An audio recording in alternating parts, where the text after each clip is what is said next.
आखिर हमारा जो पैसा लूटा जा रहा है इसके पीछे का कारण क्या है, मकसद क्या है?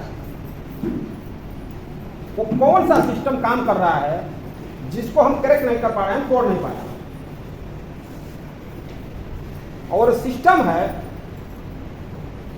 कि हम 2014 में आपका यूनियन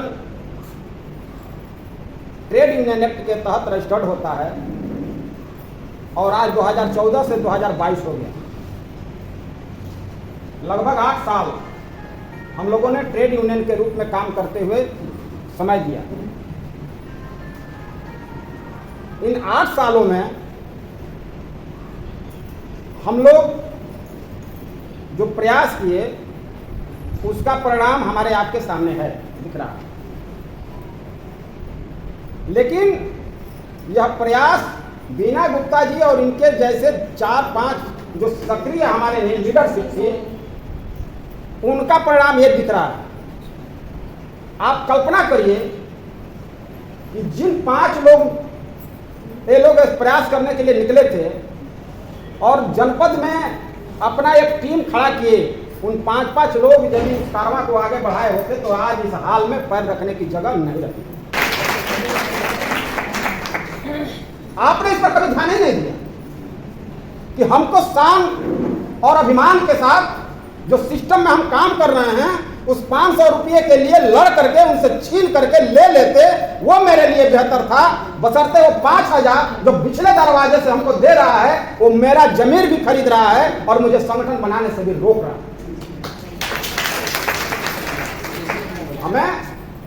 हम लोगों ने एक देहात में कहावत कही जाती है, सोना बहाया जाए कोयले पर छापा।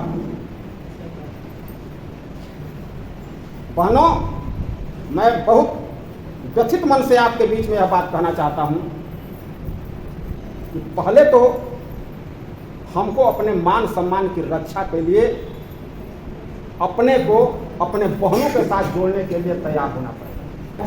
मैं आप लोगों से यह अपील कर रहा हूं कि कुछ भी हो जाए, अपनी आशा बहन और अपने संगनी बहन के एक दूसरे के खिलाफ किसी प्रकार की कोई व्यक्तिगत, सामाजिक या राजनीतिक टिप्पणी करने से परहेज करिए।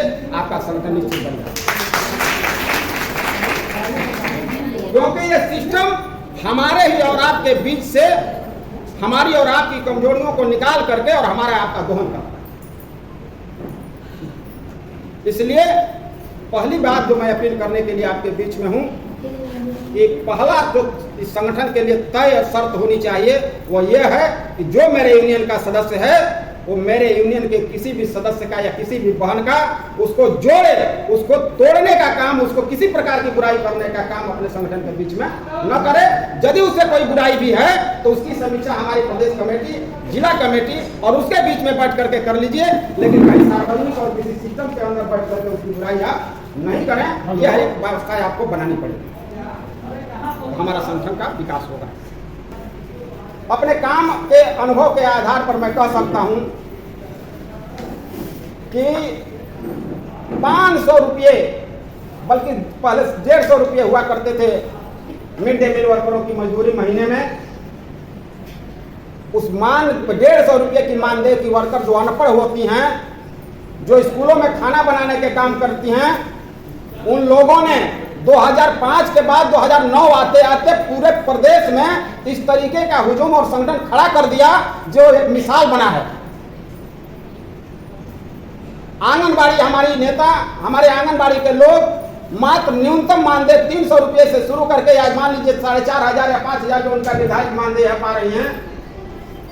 लेकिन उन लोगों ने जिस तरह शोषण आपका होता है उससे ज्यादा शोषण वहां भी सुपरवाइजर और सीडीपीओ और डीपीओ तक के शोषण चलते हैं। पूरे नीचे से ऊपर तक राशियां बधी हुई हैं। उन शोषण के बीच से निकल करके भी अपने संगठन को पूरे प्रदेश स्तर पर खड़ा करके और उसके संघर्षों को आगे बढ़ा करके वो अपने मानदेय को बढ़ाने का काम कर लिया।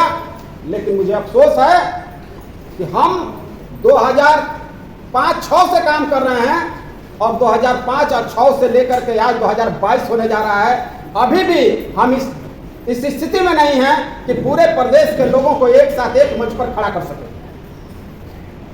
ये दोष हम किसी और को नहीं दे सकते, यह दोष है हमारी बहनों का।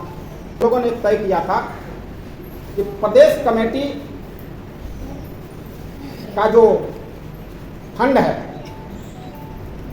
प्रदेश कमेटी के फंड में जो प्रदेश कमेटी के जो मेंबर होंगे या जो पदाधिकारी होंगे या प्रदेश स्तर पर जो कार्यक्रम होंगे या प्रदेश से जो रैलियाँ या जो भी कार्यक्रम तय किए जाएंगे उसमें उस फंड को ही यूज किया जा सकता है, इससे अधिक उसका फंड नहीं है। हमने अपने अनुभव से आपसे राय लिया और आपको राय आपसे साझा की कि जनपद स्तर पर भी एक ऐसी मेंबरशिप बनाई जाए जिसमें प्रदेश की मेंबरशिप के साथ साथ डिस्ट्रिक्ट का कंट्रीब्यूशन भी, ब्लॉक का कंट्रीब्यूशन भी शामिल रहे, ताकि जो कमेटी वहां बनेगी वो कमेटी उन खर्चों से उन ब्लॉक को संचालित करेंगे, उस जिला के कार्यक्रमों को संचालित करेंगे। उसके पीछे मंशा ये थी कि जो भी इसके पहले, ऐसा नहीं है कि आसाम में कोई संगठन नहीं था, कोई ऐसा जनपद नहीं है, आप भी जानते हैं अच्छी तरीका से, प्रदेश के 72 जनपद में कोई ऐसा जनपद नहीं है। 2005 के बाद वहां संगठन नहीं बने, वहां संगठन बने थे स्थानीय स्तर पर, कोई कहीं जुड़ा था, कोई कहीं जुड़ा था, कोई पॉलिटिकल पार्टी लेकर के चल रहा था, कोई संगठन लेकर के चल रहा था, कोई एनजीओ बना करके चला रहा था, सारे लोग चल रहे थे। ऐसा नहीं था कि संगठन नहीं बन रहे थे, संगठन भी बने हुए थे। प्रदेश स्तर तक लोग धरना प्रदर्शन भी एक आध बार किए, और लेकिन उसमें होता क्या था कि लोग दौड़ा करते थे, महिलाओं को इकट्ठा करते थे, उनसे पैसा वसूलते थे, और एक कार्यक्रम करने के बाद नेता भी अपने घर चले जाते थे और महिलाएं भी अपने घर चले जाती थी। किसी के प्रति कोई जवाबदेही नहीं बनती थी। जब बीना जी ने 2014 में रजिस्ट्रेशन कराया तो यह तय हुआ कि हमारी एक यूनियन होगी, यूनियन की लीडरशिप होगी और यूनियन द्वारा लिए गए हर पैसे का हिसाब होगा और हर नेता का अपने कार्यकर्ताओं के प्रति जवाबदेही होगी, यह तय किया जाएगा। और वो कोई हो सकता है तो हमारी आशा कर्मचारी यूनियन हो सकती है, जो प्रदेश स्तर पर पहली रजिस्टर्ड यूनियन है। ये मैं आपके बीच में कहना चाहता हूं, ये पहली संगठन है जो आपका रजिस्टर्ड है और संगठन सिस्टम से चलता है, हवा में नहीं चलेगा। जो लोग आपके जिले में मुगालते में होंगे कि हम भीड़ इकट्ठा कर लेंगे, 2 दिन के लिए कोई कार्यक्रम कर लेंगे, 4 दिन के लिए कोई धरना प्रदर्शन कर देंगे, वो अपने घर जाएंगे, मेंबर अपने घर जाएंगे, तो उनको भी आप जो हमारी बहनें हैं वो उनको कहिए कि आप इस मुगालते से बाहर निकलिए और सिस्टम से जुड़िए, क्योंकि ये जो सिस्टम है इसमें सिस्टम में लीडरशिप की जवाबदेही है और लीडरशिप के कार्यक्रमों का रूपरेखा है, और जो कुछ भी होगा वो सबके सामने होगा, पारदर्शी तरीके से होगा, क्योंकि यह एक मात्र संगठन, ये मात्र यूनियन है जो रजिस्टर्ड और पूरी तरीके से परिपक्व लीडरशिप के हाथ में है। तो ये जो सिस्टम डेवलप किया गया यूनियन की तरफ से वो यही है कि मेंबरशिप हमारी सबसे ज्यादा हो, और मेंबरशिप के लिए हमको आपको सबको प्रयास करना चाहिए। ये नहीं है कि हमने एक फलाने नेता को चुन दिया, अब नेता का काम है कि वो मेंबरशिप करे। आपकी भी जिम्मेदारी है कि आप भी अपने अगल बगल के बहनों को मेंबर बना करके और वो पैसा जो है सीधे ले जा करके जिला, अपने जो ब्लॉक के अध्यक्ष है ब्लॉक के अध्यक्ष को दे दें, ताकि वो जिला अध्यक्ष और प्रदेश अध्यक्ष को वहां से उसका कंट्रीब्यूशन भेज दे। तो ये काम हमको आपको थोड़ा सा तत्परता से करना पड़ेगा। आज की इस मीटिंग का मकसद मैं चाहूंगा कि यदि आज हम 100 आए हैं तो एक मेंबर हमारी जो आई हैं यहाँ पदाधिकारी आई हैं, यदि 5 अतिरिक्त मेंबर बनाने की भी जिम्मेदारी ले लें, अतिरिक्त जो बनी है उसके अतिरिक्त यदि 5 का वो लोग ले लें स्वयं, तो हमारी मेंबरशिप हमको लगता है कि कम से कम 1000 के आसपास पहुँच जाएगा। ये मुझे विश्वास है, लेकिन 5 लेना पड़ेगा।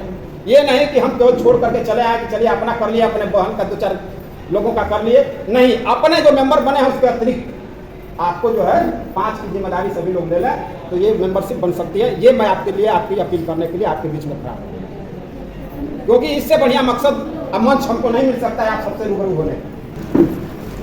और हमारे सिस्टम को 2 धार में बांट दिया, 2 धार में बांट दिया, यानी कि अब कुछ पैसा मेरे विभाग द्वारा स्टेट बजट से जा रहा है और कुछ पैसा NHM के थ्रू मिल रहा है, और यही हम आप आकर के मार खा रहे हैं। हमारी जो आशा बहनें हैं वो ये समझती हैं कि जो पैसा आ रहा है वो हमको NHM के थ्रू मिलना चाहिए, और या हम जिस सिस्टम में है उसी सिस्टम से हमको मिलेगा, क्योंकि जागरूकता की कमी है, वो जान नहीं पा रही हैं। लेकिन आपको जो पैसा मिल रहा है, शुक्ला जी इस चीज को जानते हैं, हम चूंकि घुसे होंगे अंदर तक बातचीत के द्वारा तो पता चला होगा। हमारे यहाँ से 2 सिस्टम चल रहा है। एक स्टेट सिस्टम जो आरसीएच का पैसा है, उसके थ्रू बजट आपको दिया जा रहा है। जैसे उसमें 750 रुपया का आपका जो प्रोत्साहन राशि थी, जो राज्य सरकार ने घोषित किया था, सिस्टम देखिए, राज्य सरकार की बदमाशी देखिए, वोट पाने के लिए उन्होंने घोषणा कर दिया हम 750 रुपया देने जा रहे हैं आशाओं को, लेकिन किससे दिया जाएगा इस सिस्टम को डेवलप नहीं किया। 3 महीने बाद एक ऑर्डर करते हैं कि ये जो है स्टेट बजट से दिया जाएगा, इसका हेड ये होगा। आरसीएच की जो हेड हुआ होती थी, जिसमें एनम वगैरह तनख्वाह पाती थी, उसी हेड से इनको जोड़ दिया कि 750 रुपया वो देंगे। तो भाई एम्प्लॉइज का, एक एम्प्लॉइज का पूरी डाटा फीडिंग है, मानव संपदा फीडिंग है, उसका पूरा सिस्टम डेवलप है, उसकी केबिन बनती है, और आशा का पूरा सिस्टम एनएचएम में है। आपको याद होगा 750 रुपया पूरे 1 साल का जगह को पैसा मिला ही नहीं, डूब गया, लूट लिए सब, वापस चला गया। वो वापस इसलिए चला गया कि आशा के पूरे डाटा को स्टेट डाटा के साथ उसको फिक्स करना था, मर्ज करना था। जिस तरह एम्प्लॉइयों का डाटा, उस तरीके से उस डाटा को फिक्स करना था, वो किए नहीं। और करने के नहीं कारण वो पैसा जो है लेफ्ट हो गया, समझते समझते देर हो गई।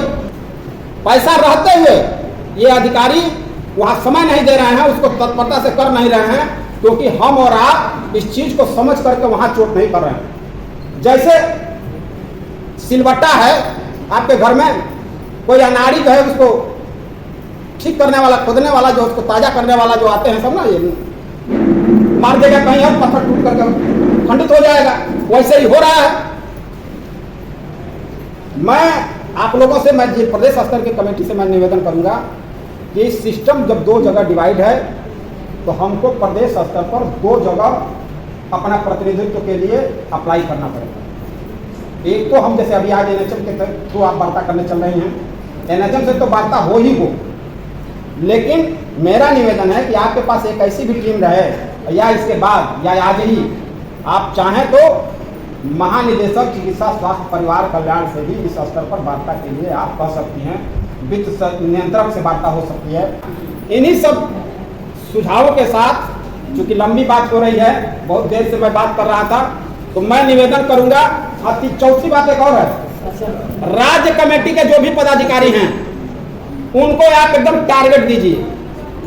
टारगेट ये दीजिए कि एक व्यक्ति, यदि मैं सुशील त्रिपाठी हूं तो मुझे आप कहिए कि आप गाजीपुर, मऊ, आजमगढ़, बलिया, फतेहपुर, सिकरी और तमाम जनपदों में जाकर के आप कमेटी गठित करके आइए, वहाँ मेरी मेंबरशिप करिए, और वहाँ जाएं तो वहाँ की जो कमेटी गठित होगी, वहाँ उनको जाने आने और सारी सुविधा हमारी राज्य कमेटी यहाँ से देखेगी, और वहाँ उनको दूसरे माध्यम से कराएगी। उनको जिम्मेदारी दीजिए, क्योंकि यदि हम संगठन को निचले स्तर पर ले जाने की जरूरत है, तो अब हमको घर में बैठ करके और केवल एक कल्पना करने से कि मेरा संगठन विस्तार होगा, नहीं होगा। हम सबको एक एक जिम्मेदारी लेकर के और जमीन पर उतरना पड़ेगा, तभी जाकर के संगठन का विस्तार होगा। और सभी लोग इसकी जिम्मेदारी लें, चाहे राज्य कमेटी के लोग हों, चाहे डिस्ट्रिक्ट कमेटी के लोग हों, चाहे ब्लॉक कमेटी के लोग हों, सभी लोग जिम्मेदारी लेंगे तो निश्चित रूप से हमारा संगठन और तीव्रता के साथ अपने संघर्षों को आगे बढ़ाएगा।